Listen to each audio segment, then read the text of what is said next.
po, pakibukas po kayo sa akin. 1 Samuel 2:22 to 25. Unang Samuel. Sabay-sabay po nating basahin itong verses na to. Mula 22 po hanggang 25. In 1, 2, 3. Now Eli, who was very old, heard about everything his sons were doing to all Israel and how they slept with a woman who served at the entrance to the tent of meeting.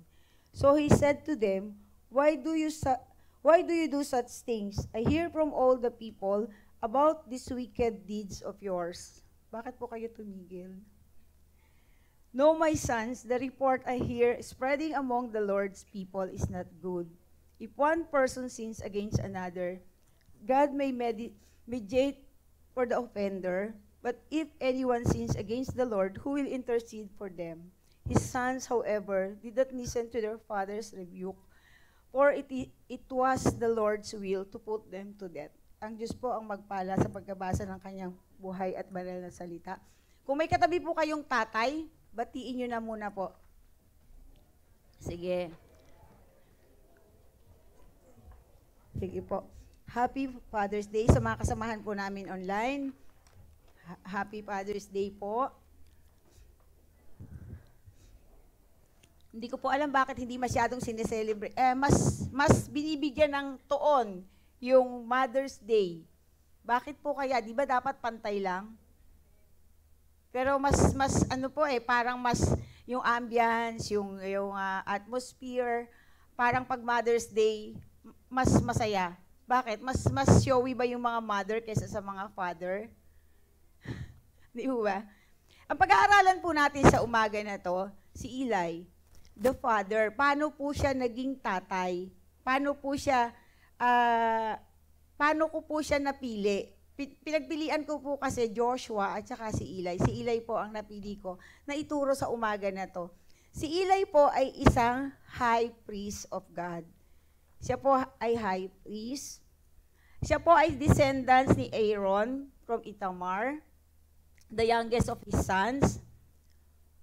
Nakikita po ito sa 1 King 2:27, 2 Samuel 8:17. Yun po. He was the first of the line of Ithamar who held the office of high priest. Siya po yung kauna-unahang high priest sa lahi po ni Ithamar. Besides being the high priest, he was also a judge. Siya po ay huwes. In this capacity, he judged Israel for 40 years. 1 Samuel 4:18. Siya po din yung nag-train. He took a genuine interest in training of a young boy, Samuel. Siya po yung nag-train kay Samuel.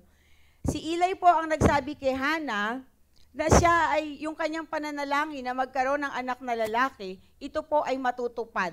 At siya po ay nagkaroon ng anak na lalaki. At ito po ay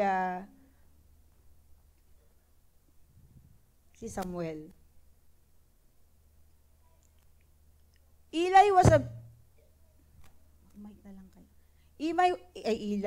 a very good man.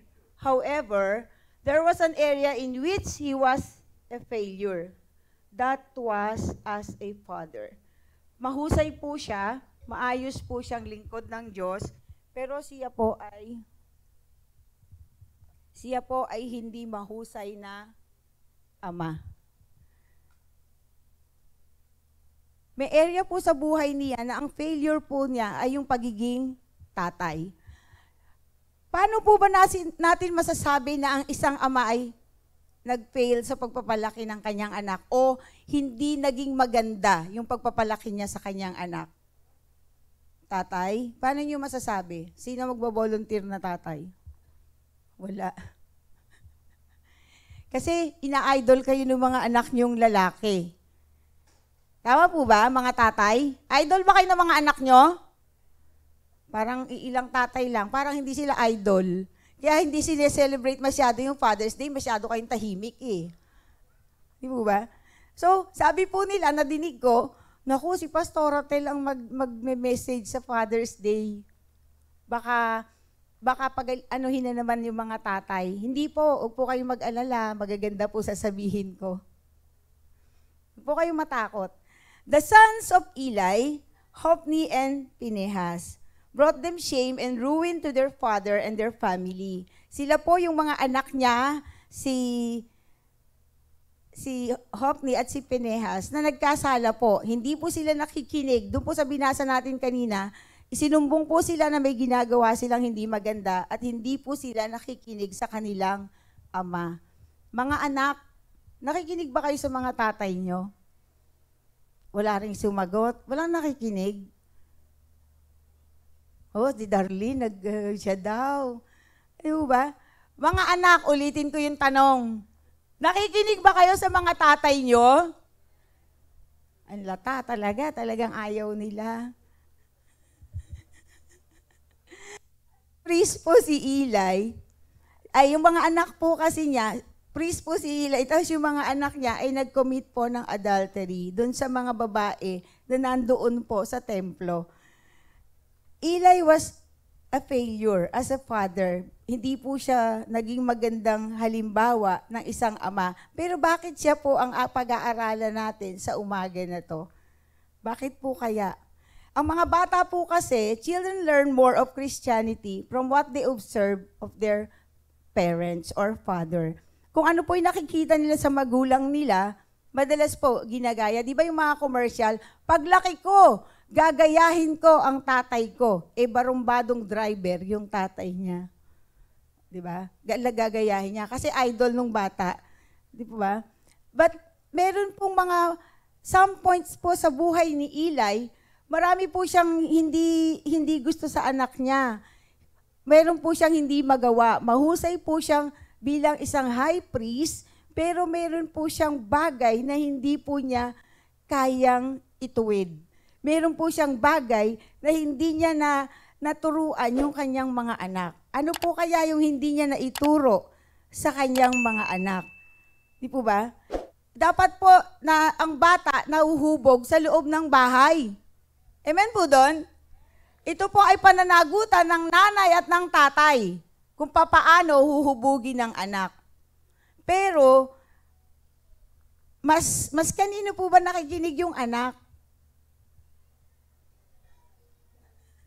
May mga nanay, sabi sa nanay. Ang mga tatay, ano say? Tahimik na lang kasi nagsabi na yung queen, natalo si king. Tama po ba? Huwag pong ganun, lumaban kayo. Pag itayo nyo ang bandila ng mga tatay. Diba? Kayo yung masunod. Asan na si Al? Sorry. Yun po. Bakit po kaya kailangan na si Eli ay mag-fail bilang tatay? Ano po kaya yung nangyari sa kanya? Dahil ba sa sobrang mahal niya yung kanyang mga anak? Tinolerate niya yung gusto? Tay, inom tayo. Sabi ng mga anak niya, Tay, kainin natin yung inoffer na karne doon sa templo. Meron po silang portion doon sa karne, pero parang sinalbahi po nila yung offering para sa Lord. Sinalbahi po nila lahat. Marami po silang ginawang hindi maganda at hindi kalugod-lugod sa harapan ng Panginoon. Pero ang problema po, hindi po sila na-control ng kanilang tatay. Di po ba? Judge po siya, pero siya ay guilty for disobedience. In 1 Samuel 3:13, mababasa po natin doon. Eli was a judge, pero hindi po siya fair. Nung isinusumbong po yung kanyang mga anak, palibhasa, anak niya to, hirap niyang husgahan. Hirap niyang sabihin yung verdict, mga anak, mali yung ginawa ninyo.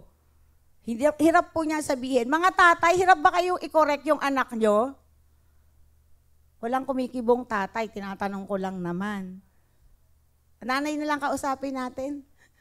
Di po ba? Medyo mahirap po kasing magdisiplina ng anak. Hindi po madaling disiplinahin. Si Hophni po at si Phinehas were hardened in heart and rebellious in spirit. So, ang tatay po nila na si Eli ay nahihirapan sa kanila.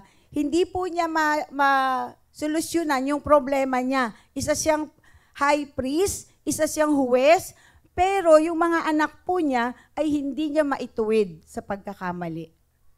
Kahit po anong posisyon meron tayo, kahit po anong kabuhayan meron kayo, kapag hindi po nadisiplina ang bata, sino po ang magdurusa?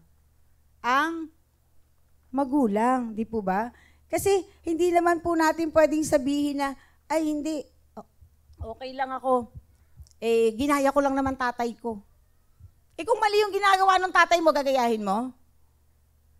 Pero si Eli po, siya maayos. Yung mga anak po niya ang mali ang ginagawa. Kaya po naging failure si Eli as a father.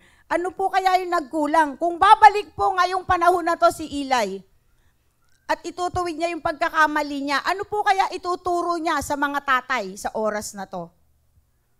Tatay, eto gawin mo sa anak mo para hindi ka matulad sa akin. Number 1 point, put God first in your life. 1 Samuel 2:27-29. Sabi po doon, Eli's greatest mistakes,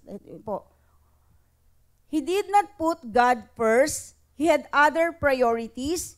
He had other concerns. Masyado po siyang naging busy. Hindi po niya nagawang ituro ang mabuti sa kanyang anak. Honoring God above all things, dealing with the sin in your life, setting the example for your children. Si Eli po, ang greatest mistake niya, hindi niya inuna ang Diyos. Hindi niya naiturong mabuti kung sino ang Diyos sa buhay nila at ng kanyang mga anak. Kahit po nagkamali yung mga anak niya, siyempre pag nagkamali ang anak mo, anong gagawin ng magulang? Patatawarin. Kapag may kasalanan yung anak mo, alam mo, ano sasabihin mo? Ikaw babae, nanay, may kasalanan yung anak mo, alam mo. Paano mo sasabihin sa asawa mo? Pagtatakpan ba? Maraming nanay na ganon. Tama po ba, mga nanay? Ang tatay po kasi, sila dapat yung mas disciplinarian kaysa sa nanay. Ang nangyayari po kasi, ang nanay, siya yung nanay, sagot. Ayaw sumagot. Konsentidor. Di po ba? Mas konsentidor po ang mga nanay. Nay, huwag kayo magalit sa akin, ha? Dad, put God first in your life. Kailangan daw pong unahin natin ang Diyos. Ang gawa po ni Eli, yun po yung pinakamalaki niyang pagkakamali. Hindi niya inuna ang Diyos sa buhay ng kanyang mga anak. Masyado siyang naging busy sa trabaho niya. Masyado po siyang nagkaroon ng ibang priorities sa buhay. Yung other concerns niya mas marami. Kaya hindi po niya nasubaybayan ang kanyang mga anak. Sino ang tatay na busy dito? Wala? Walang busy? Walang busy? Napabantayan niyo yung mga anak niyo? O, ba't ayaw niyo sumagot ng malakas? Nagbubulungan lang kayo. Di po ba? Kahit po gaano kayo ka-busy, kahit po gaano karami kayong trabaho o may mga priorities kayo sa buhay, be sure to honor the Lord na ituturo ang paano sasamba sa Diyos, ituturo sa anak papaano maglilingkod sa Diyos. Ang unang training ground po ng bata ay ang bahay. Di ba? Saan siya unang natutong magsalita? Sa kapitbahay? Di ba sa bahay? Sa bahay siya unang natututo. Ano yung natutunan niya? Busy ang nanay, busy si tatay. May mga priorities si tatay na mas mahalaga kesa sa kanyang anak. May mga concern siya sa iba, pero sa anak niya, wala siyang paglingap. Ito po yung pagkukulang na nangyari kay Eli. Hindi niya nasuheto ang kanyang mga anak. Hindi po niya naturuan ng tamang paglilingkod sa Diyos. So mapalad yung mga anak na ang magulang nila ay mananampalataya. Sino po rito yung mga anak na ang magulang nila mananampalataya na nung ipanganak sila? Taas kamay. Dalawa? Yung mga anak ko, parang hindi sila nagtaas ng kamay. Di po ba? Kapag po pinanganak mo yung bata, bilang magulang, ikaw yung magte-train, tsaka ikaw po yung maghuhubog. Di ba? Papaano po niya ginawa? Hindi po niya na-honor ang Lord dahil nga po, sa dami ng kanyang priorities sa buhay. Sa dami ng kanyang iniisip. Sa dami ng kanyang concerns. Siguro ang daming utos sa kanya. Parang isang pastor. Mayroon po kaming kaibigang pastor, anak ng pastor, ngayon pastor na din. Noong una ayaw po niya magpastor. Bakit? Hindi ko na nga nakikita tatay ko sa bahay. Magpapastor pa ako. Dalawa na kami hindi makikita sa bahay. Ayun po yung sabi nung kaibigan namin. Nung maging pastor siya, naintindihan na niya. Ganun pala ang buhay ng pastor. Pero, si Eli, high priest, pastor. Kung ang level ngayon, sino siya sa mga pastor? Mataas. O reverend siya, o pope siya, o ano man siya. Mataas ang posisyon niya. Pero yung mga anak niya, nakalimutan niya. Na yung mga anak niya, gumagawa na ng kalokohan, hindi pa niya nakikita. Dahil masyado siyang busy. Masyado siyang concerned sa trabaho niya. Workaholic si Eli. Wala na siyang time na tignan yung anak niya. Tama pa ba'y ginagawa ng anak ko? Nasaan ang anak ko? Sa mag-asawa po kasi, ang masyadong OA, ang nanay. Diba? Sila yung tanong ng tanong, saan ka na? Nakasakay ka na ba? Pauwi ka na ba? Based on my experience. Yan po. Ganon. Nagpaalam naman, pero tinatanong pa, saan ka nagpunta? Alam ko namang nasa ibang lugar, tatanong ko pa, nakarating ka na ba? Di ba? Nanay yun eh. Ang tatay ba nagtatanong ng ganon? Hindi. Iyon po ang pagkukulang ni Eli. Hindi niya tinanong yung kanyang mga anak. Naging busy siya. Lahat ng trabaho inaako niya hanggang sa hindi na niya kilala yung kanyang mga anak. Dahil meron siyang ibang priority, meron siyang ibang concern. Hindi niya naituro yung kanyang ginagawa bilang high priest, hindi niya naisalin sa kanyang mga anak. Mga tatay, kayo ba yung nagturong manalangin sa inyong mga anak? Ouch ba? Ouch. Diba? Tanggapin po natin yung totoo. Kaya po napahamak yung anak ni Eli dahil marami siyang ibang priorities. Marami siyang ibang concern. Naglilingkod siya sa Diyos, pero napabayaan niya yung kanyang pamilya. Hindi po niya na-balance. Dapat po balanse. Naglilingkod ka sa Diyos, at the same time, inaalagaan mo yung pamilya mo.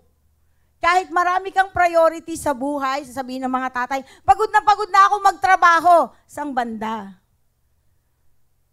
Pag sa akin sinabi yun, ang tanong ko, sang banda? Diba?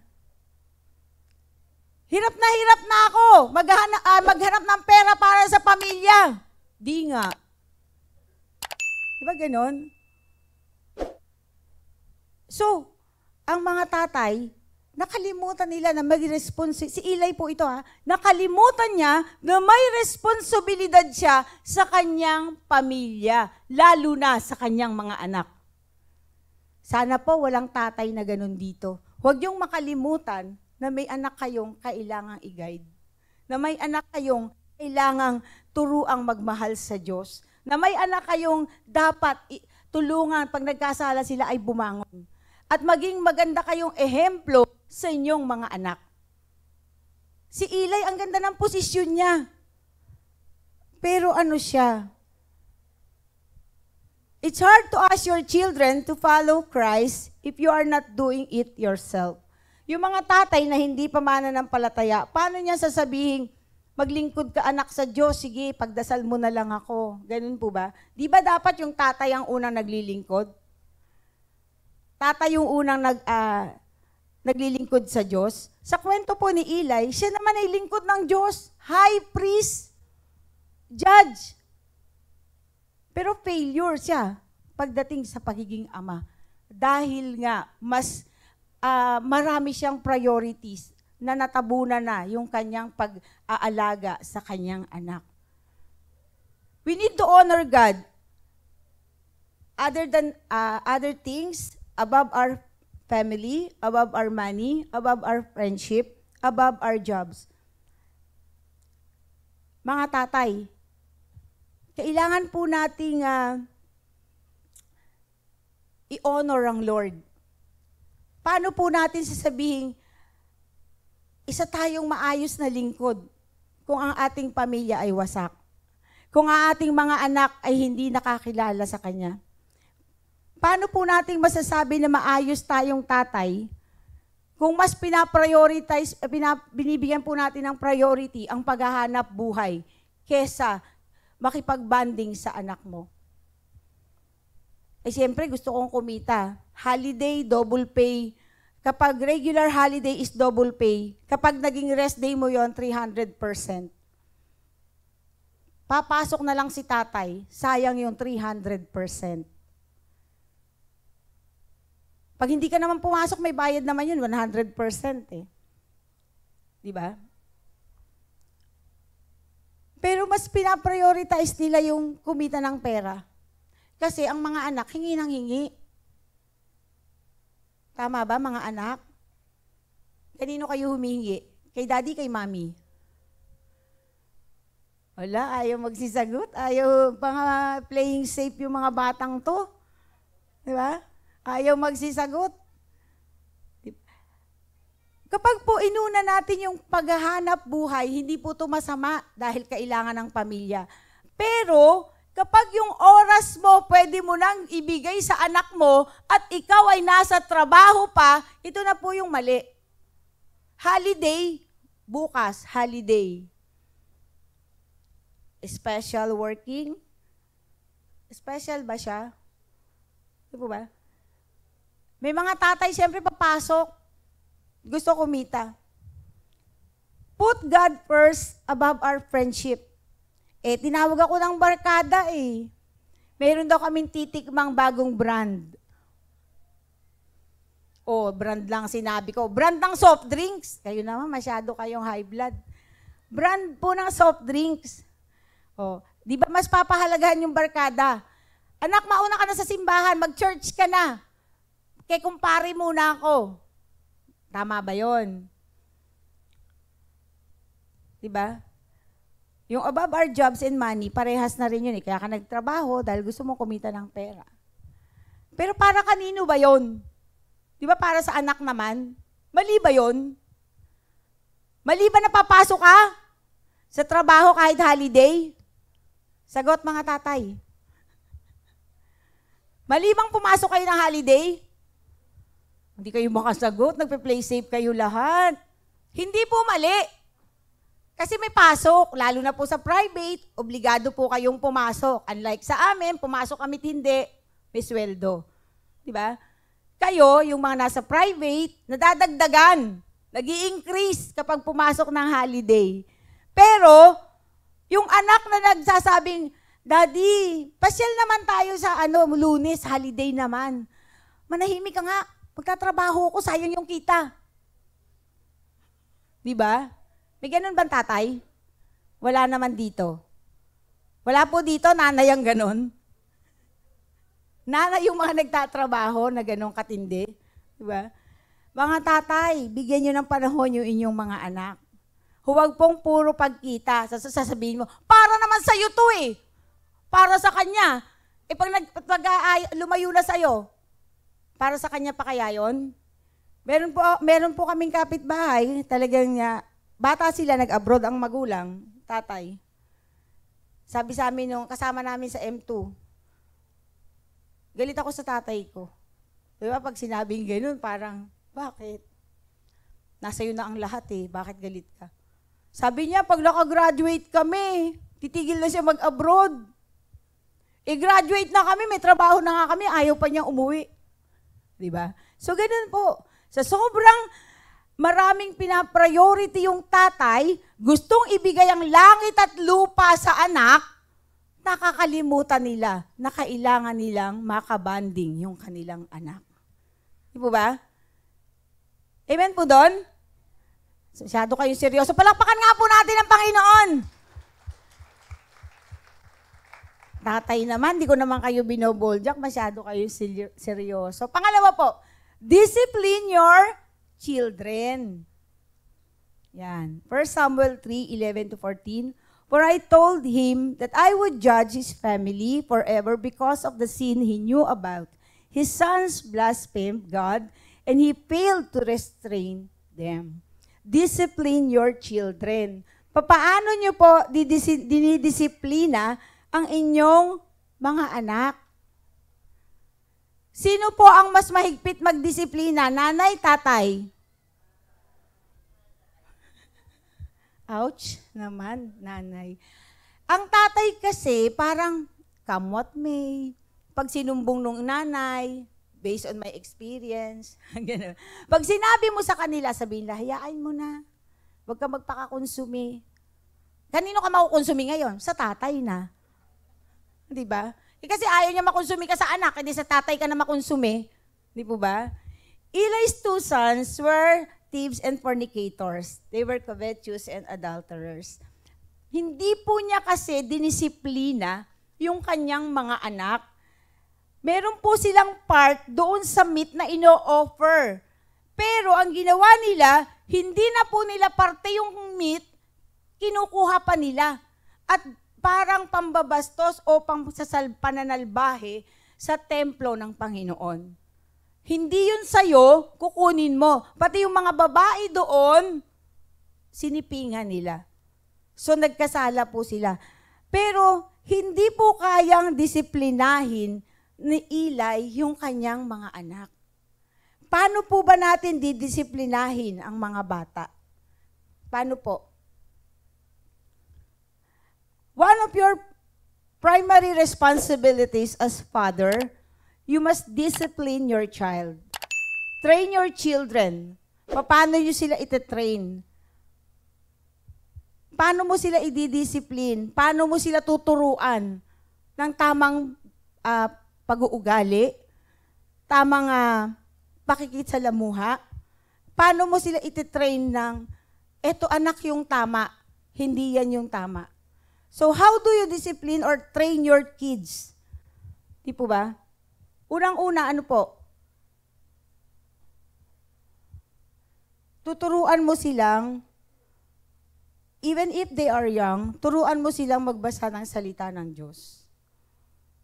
Ito po yung pinaka best na magagawa mo. Psalm 199, how can a young man keep his way pure by living according to your word? Yun po yung pinaka-importanting bagay na matutunan nila ang salita ng Diyos. Pwede po natin itong gawin, yung pagdidisiplina sa kanila, nakasama po ang word of God lagi. Anak, kaya kita dinidisiplina para lumaki kang tama. Ang nanay, maingay. Mga nanay, tama po ba? Shout out naman dyan, mga nanay.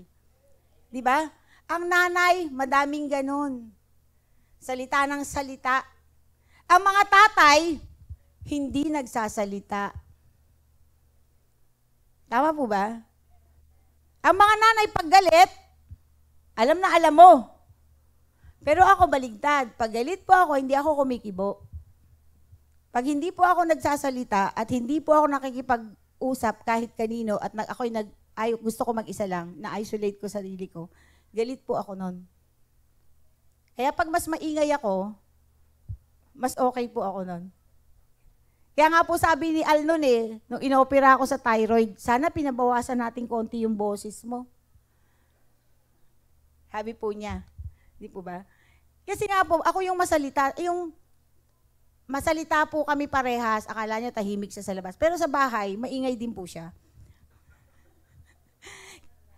Wala na siya, wala nang kukontra sa akin.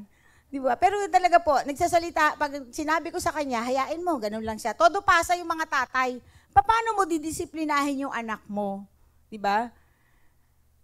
Hindi ka naman dapat maging Bible scholar para noon maturuan mo sila magbasa ng Bible. Hindi ka naman kailangan nag-aral sa Bible school para maituro mo sa kanila yung pag-aralan mo.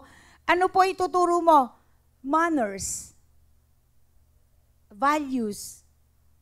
Paano maging maayos na tao? Paano magiging maayos na mamamayan? Paano magiging magandang halimbawa sa inyong mga kapitbahay? Di po ba? Didisiplinahin mo yung anak mo. Nung maliliit po yung mga anak ko, dinidisiplina ko sarili ko. Dinidisiplina ko sila at the same time sarili ko. Walang TV. May TV kami pero hindi kami nanonood. Bakit? Kailangan matulog sila ng 8 o'clock, gigising kasi sila ng 4 o'clock.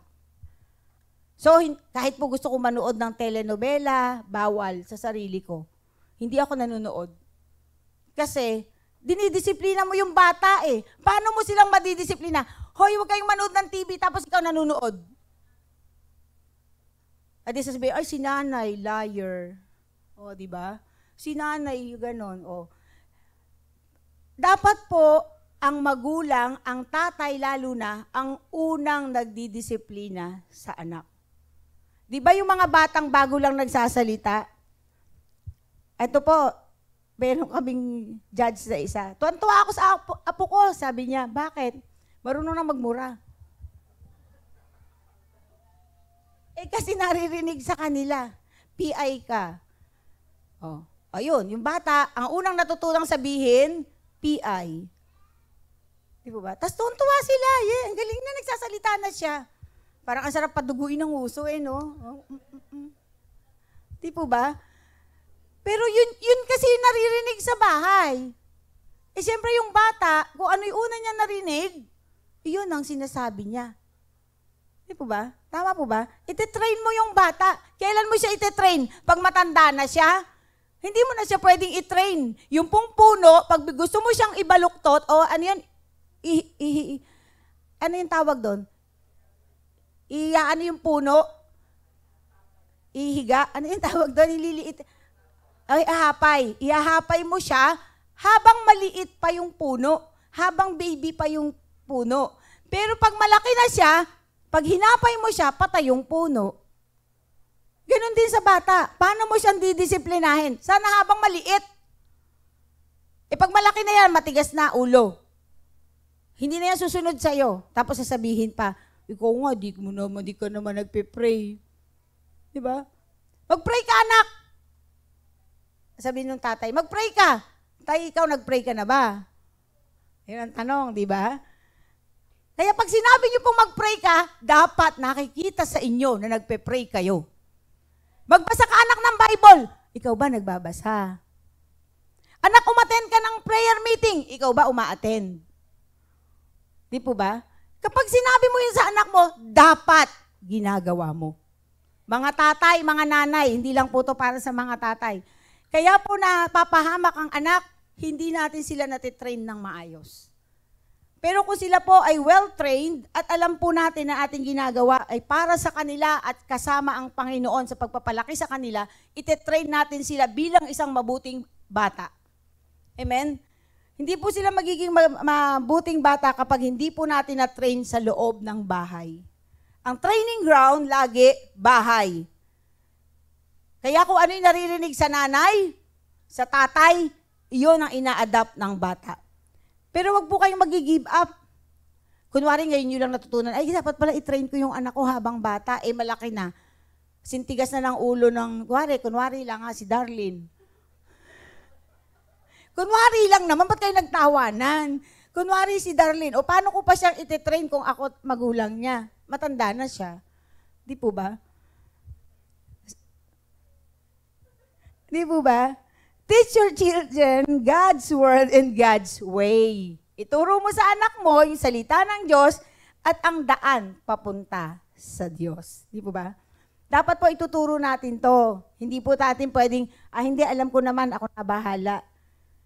Your children need your encouragement. Kunwari, problema, encourage them when they do right and correct them when they do wrong. Yung bang, ay, ang galing ng anak ko. Hindi naman yung sobra ka naman na, hoy, alam mo, kapitbahay, ang galing-galing ng anak ko. Hindi ganon. Ikaw lang, ang galing ng anak ko. Salamat sa Panginoon. Di ba? Tapos sasabihin mo, yung anak mo, kahit na siya pa yung pinaka hindi gwapo, pero sa'yo gwapo siya. Tatay, ganun ba? Nanay lang naman yung ganun eh, no? Pero siyempre, ikukorek mo po lagi ang anak mo. Titignan mo kung tama yung kanyang ginagawa. Kasi pag hindi mo siya kinorek, nasanay siya na ginagawa niya yon, hindi mo siya dinisiplina, akala ng bata, tama lahat ng kanyang ginagawa. Hindi naman ako pinansin ni tatay. Siguro tama ginagawa ko. Ganun yung mga anak ni Eli. Nanguha sila ng, kinain nila yung karne, nagsaya sila dun sa temple, hindi sila pinansin. Feeling nila, tama yung ginagawa nila. Ganun din po tayo. Kapag hindi natin pinansin o dinisiplina yung ating mga anak, ang pakiramdam po nila, ito ay tama. Tama lahat ng kanilang ginagawa. Teach them about Jesus. Asan na? Teach them about Jesus. Tell them what Jesus did for them at the cross. Ituturo mo sa kanila. Dito naman halos yung mga tatay, yung mga anak ninyo, kasama nyo sumasamba. Amen po ba? Sino rito yung mga tatay, ang mga anak nila hindi pa naisama sa church? Wala naman. Lahat naman tayo. Tama po ba? Mas mahirap daw po unang ma-born again ng anak, tapos sisharean yung tatay. Sinong nakaranas ng ganon? Una yung anak, tapos sinesharean yung tatay. Sino? Anong sagot ng tatay nyo? Marunong ka pa sa akin. Magaling ka pa sa akin. Tama po ba? Matanda ako sa'yo. O, matanda ka nga. Diba? Para pong ganon. Una akong na-born again. Kesa sa mga magulang ko. Hindi naman sila nagagalit. Ang sabi lang, wala daw akong Diyos. Wala kang Diyos na anak. Ang ganon. Ibig pong sabihin, ituro natin ano yung ginawa ng Panginoong Jesus sa krus ng Kalbaryo para alam nila na nagpakahirap ang Panginoon para tayo ay maligtas. Nagpakahirap ang Diyos, ang Panginoong Jesus, para ikaw ay magkaroon ng buhay na walang hanggan. Kung hindi pa po natin naituro, kung may mga anak pa po tayo na hindi mananampalataya, mga tatay, ito po ay pananagutan natin sa Diyos. So, ituro po natin sa kanila na meron pong Diyos na nagmamahal sa kanila, na mayroong Jesus na nagbigay ng eternal life sa kanila. Ngayon, kung sila po ay magmamatigas, tawagin niyo po yung buong kongregasyon para ipag-pray sila. Di ba? O gawa kayong prayer request, bigay kay Ate Ami. Pa-pray niyo po yung anak niyo.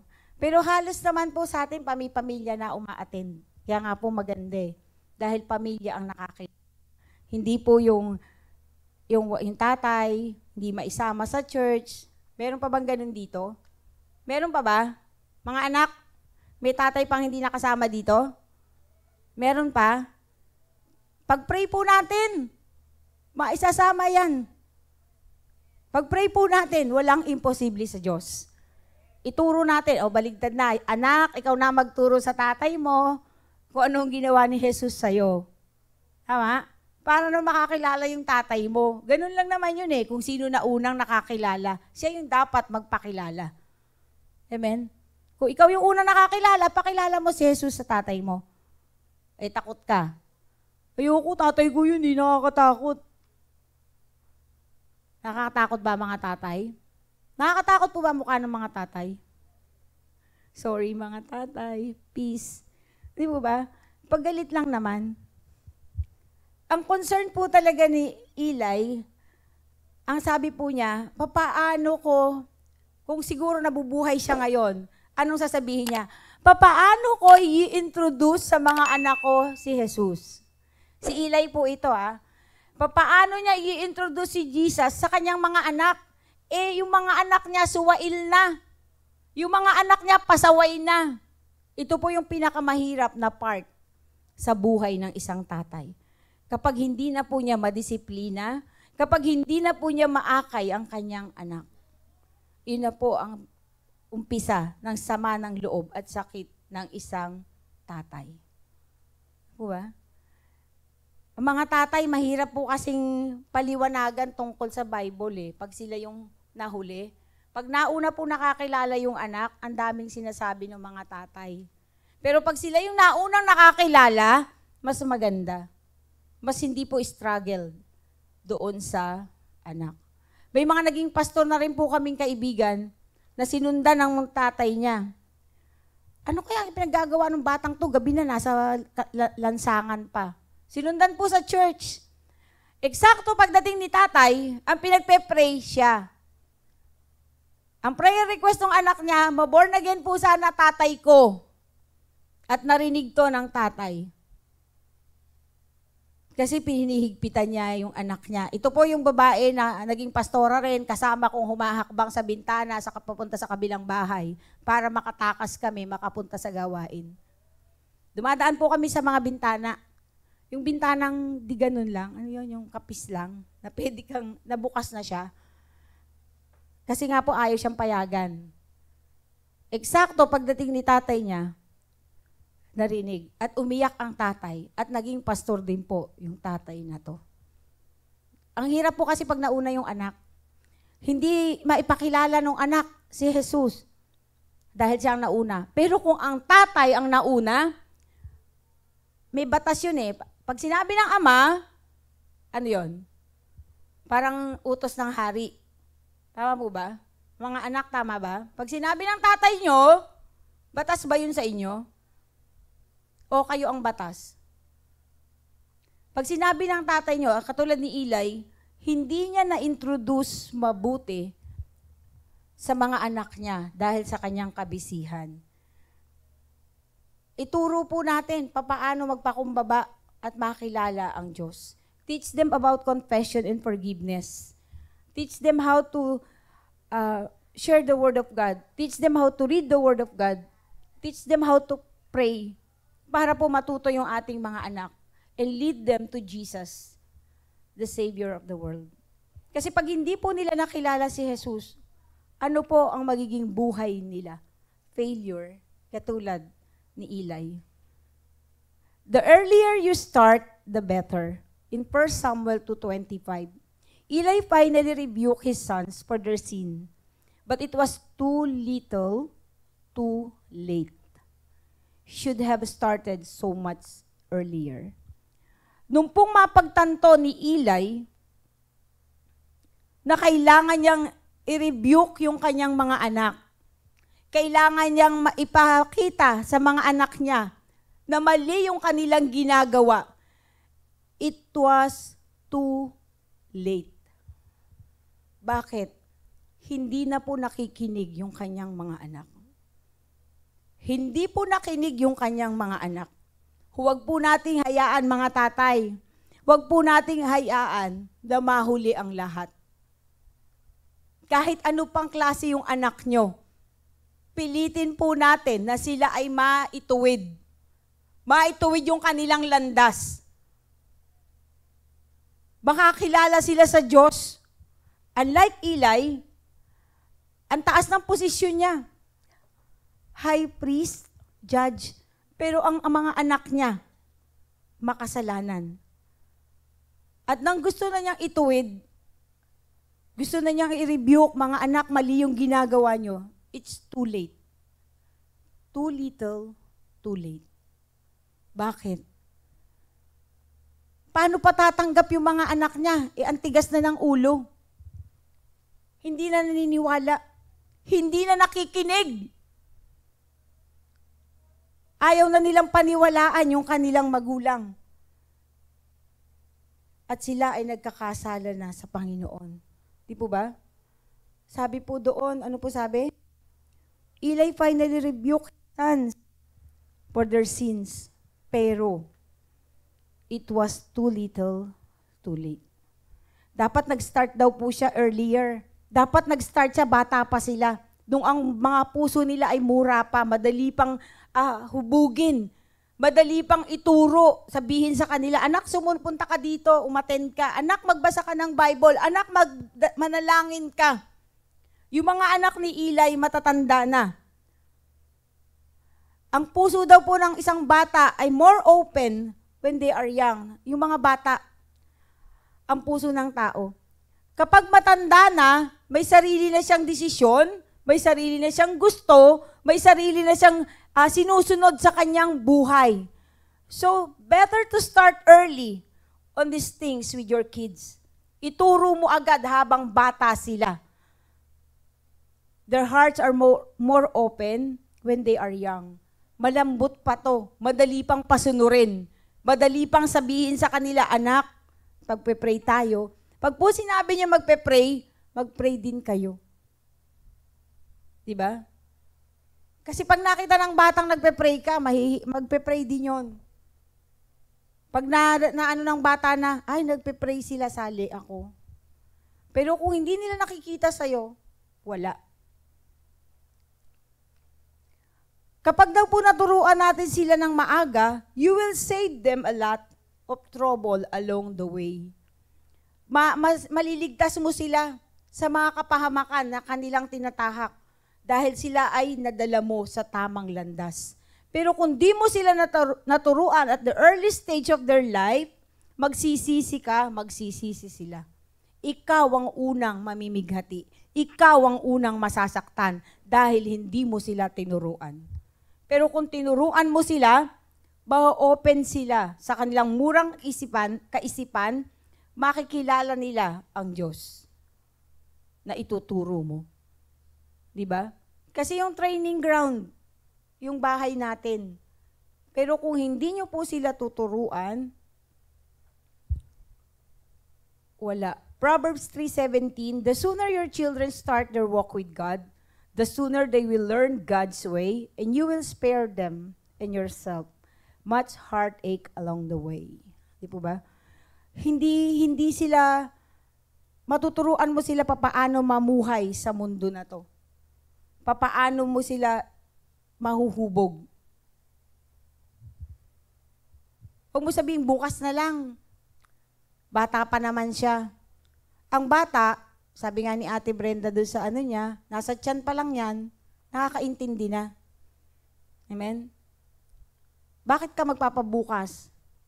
Eh di ba pag sinabi mo nga yung baby, pag sinabi mong, smile ka naman dyan. Di ba ngumingiti ang baby? Pag ganyan mo siya rito. Ibig sabihin, nakakaintindi siya. Kahit pa sabihin ng mga doktor, reflexes lang yon. Pag sinabi mong, uy, ang cute-cute mo, ganunin mo yung baby ngingiti. Sige nga po, si po yung katabi nyo, ganunin nyo. O di ba? Nagtawa ng ngiti kayo. Ibig sabihin, alam pa na po, baby pa lang yan, alam na niya, naiintindihan na niya. Dahil pag gutom siya, iiyak siya eh. Hindi naman niya sasabing, penging dede. Iiyak lang siya. Alam na ng magulang. Gutom siya. Or pagbasa yung diaper, iiyak siya. Baka kadidedi lang naman niya, baka may something. Di po ba? So, baby pa lang yan, pwede mo na i-train. Hindi sabihin, ay bata pa, wag mo na nating pagalitan kasi hindi pa niya naintindihan. Anong bata ang ipoproduce ng ganong magulang? Matigas ang ulong bata. Kasi bata pa, ayaw niyong i-train. Kasi bata pa, wag nating pagalitan. Baligtad na ngayon, yung anak na nagagalit sa magulang. Diba? Kasi nga, hindi niyo tinrain na, anak, eto ang tama, eto ang mali. Oh. Kaya po si Eli, nung mamatay yung kanyang mga anak, sinabi sa kanya na matay sa war, siya din po ay namatay, nabuwal siya at namatay na rin po siya. Hindi niya matanggap na hindi niya napalaki ng tama yung kanyang mga anak. Ang tanong ko nga po nung inaaral ko to ligtas ba yung mga anak ni Eli?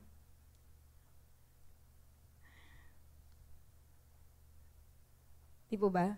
Tayo, gugustuhin po ba natin hindi maligtas yung ating mga anak?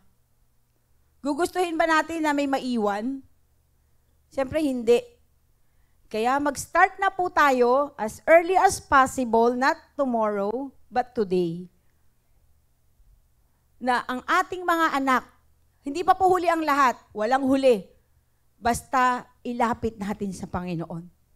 Kahit po maedad na sila, siyempre kung nakakakilala ka, matanda na yung anak mo, paano pa yun? Di siyempre ititrain mo pa rin siya.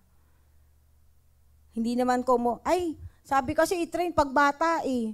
Eh paano yun, matanda na yung anak ko nung makakilala ko? I-train nyo pa rin. Huwag kayong mawawala ng pag-asa, huwag kayong mag-give up. Papakinggan ng Diyos ang inyong panalangin para sa inyong anak.